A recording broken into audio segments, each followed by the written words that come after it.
Listen closely because this feed could be cut at any second, and what I am about to tell you will never make the 6 o'clock news or the front page of the papers owned by the very syndicates orchestrating this collapse. As of January 12, 2026, the world you think you live in has ceased to exist, replaced by a theater of kinetic warfare and economic-controlled demolition that has been planned in the windowless conference rooms of Davos and the sub-basements of Langley for a decade. You are being told that the chaos erupting from Caracas to Tehran is just a series of unfortunate geopolitical accidents, a bad roll of the dice for the State Department, but that is the lie they feed the livestock before the slaughter. We are witnessing a synchronized, engineered, systemic rupture designed to consolidate power into the hands of a transnational oligarchy while stripping the American populace of its wealth, its security, and its future. The media is calling it a polycrisis, a convenient buzzword to mask the reality of a global resource heist. They want you looking at the puppet show of democracy promotion in Venezuela while they pick your pocket in the energy markets. They want you focused on the human rights narrative in Iran while they prepare for a nuclear false flag that will justify a domestic lockdown so severe it will make the pandemic look like a dress rehearsal. This is not foreign policy. This is a crime scene, and the perpetrators are sitting on the boards of the defense contractors and the central banks that are financing your destruction. Let's rip the mask off the Venezuela operation first, because that is where the deception is most brazen and the money trail is most obvious. The official narrative is that the brave U.S. military swooped in on January 3rd to arrest Nicolás Maduro and restore freedom to the Venezuelan people, a story seemingly pulled straight from a Hollywood script. But if you believe that, you are the perfect mark. This raid, Operation Absolute Resolve, had absolutely nothing to do with drugs, democracy, or justice. It was a hostile corporate takeover disguised as a military intervention. You need to understand the chemistry of the lie. The U.S. Gulf Coast refining complex, the beating heart of the American petrochemical empire, was built decades ago to process heavy, sour crude, the sludge that comes out of Venezuela. For years, the sanctions on Caracas starved these refineries, forcing corporations like Valero, Marathon Petroleum, and Phillips 66 to blend expensive light sweet shale oil to keep their cokers running. This was eating into their margins, bleeding their shareholders, and infuriating the BlackRock and Vanguard executives who hold their leashes. The decision to take out Maduro was made not in the Situation Room, but in the boardrooms of Houston and Wall Street, because they needed that heavy feedstock back online to crush the price of production. But here is the knife in the back. This operation is a death sentence for the American shale industry. The energy independence you were promised? It was a Ponzi scheme built on debt and high oil prices. By flooding the market with Venezuelan heavy crude, the deep state is deliberately crashing the price of WTI to bankrupt the independent wildcatters in Texas, North Dakota, and Pennsylvania. They are liquidating the red state economy to feed the multinational refiners. Look at the stock tickers for Diamondback and Devon Energy. They are plummeting because the insiders know the fix is in. The victory in Caracas is a controlled demolition of the U.S. domestic energy sector, designed to consolidate all production under the banner of the majors who play ball with the globalist agenda. And let's not forget the China angle. This was an asset seizure. Beijing had loaned billions to Caracas, payable in oil, By seizing the state, Washington just defaulted on Venezuela's debt to China, effectively stealing a strategic energy reserve from under Xi Jinping's nose. This isn't diplomacy, it's grand larceny on a planetary scale, and the blowback will be a trade war that empties the shelves of Walmart within 6 months. While the public is distracted by the drama in Latin America, a far more insidious strangulation is happening in the shadows of the supply chain, a silent blockade that guarantees the United States loses the next war before the first missile is fired. The G7 emergency meeting called by Treasury Secretary Bessent wasn't a policy discussion, it was a panic room. China has weaponized the periodic table. They haven't just banned the export of rare earth minerals, they have banned the export of the processing technology itself. This is the kill shot. The media talks about chips and iPhones, but the generals are terrified because they know the truth. You cannot build a Tomahawk missile, an F-35 fighter jet, or a nuclear submarine without dysprosium, terbium, and gallium. The U.S. Defense Industrial Base is currently a hollow shell, a paper tiger that looks fierce on parade, but runs on Chinese batteries.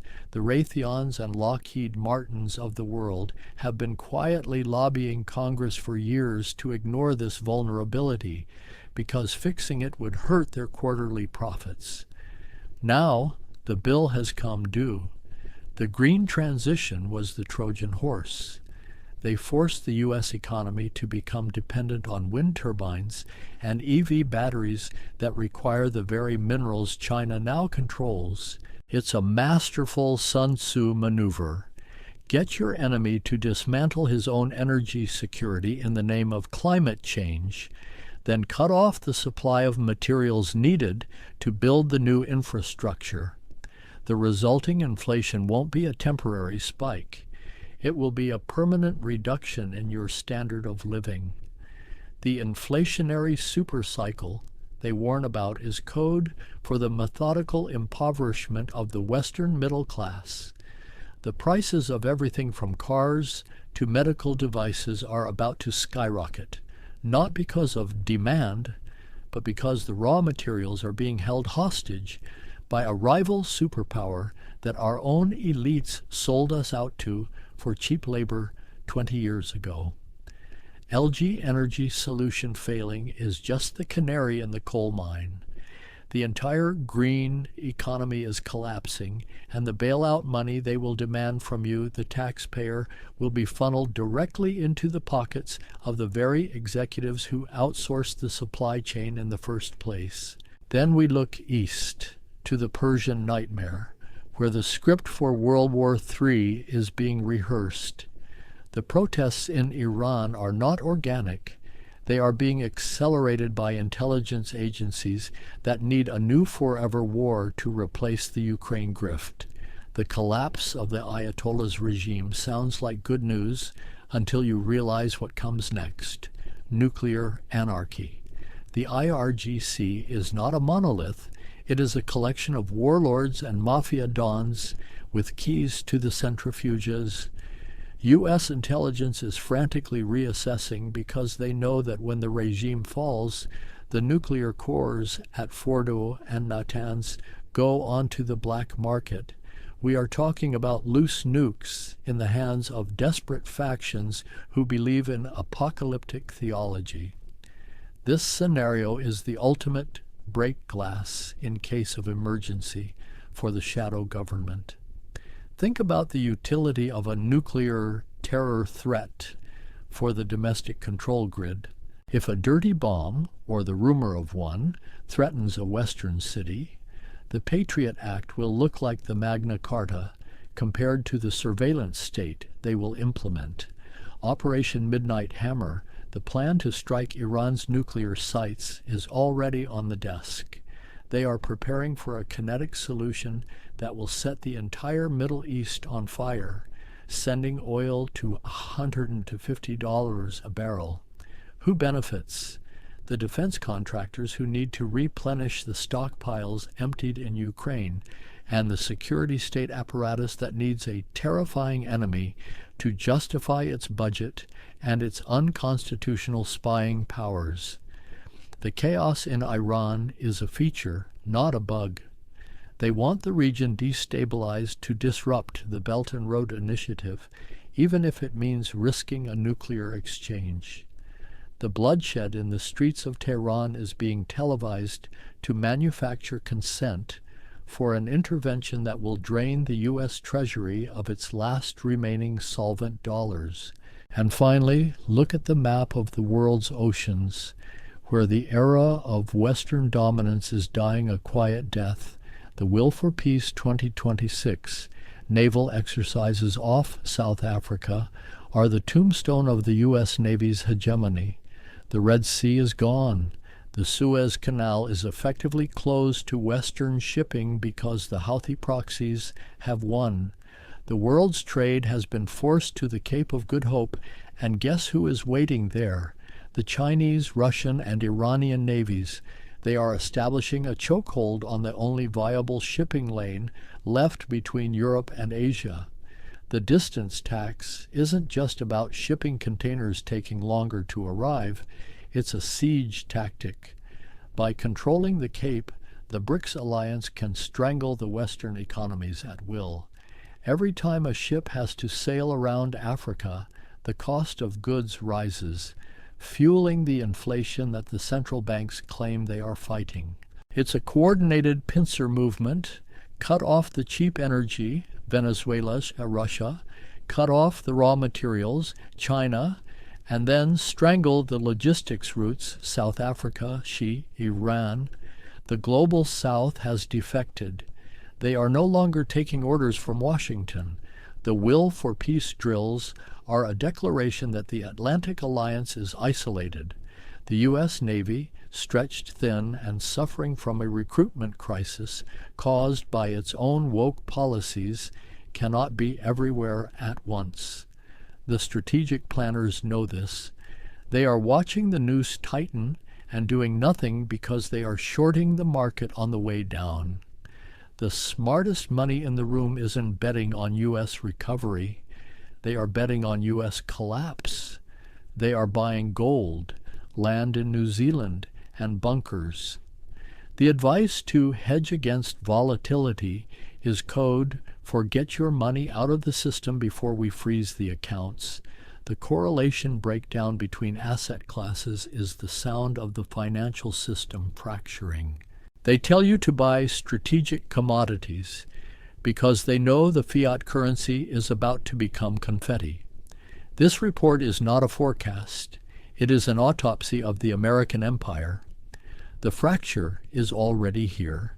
The peace dividend was stolen, the energy dominance was a mirage, and the rules-based international order was a polite fiction that has now been shredded by hypersonic missiles and resource blackmail. The Daily News is a psyop designed to keep you calm while they loot the Titanic. The Venezuelan raid, the rare earth ban, the Iranian anarchy, the Cape blockade, these are not separate events. They are the four horsemen of the 2026 apocalypse, guided by the unseen hand of a deep state that has decided the only way to save their power is to destroy your sovereignty. Wake up. The war has already started, and you are the collateral damage.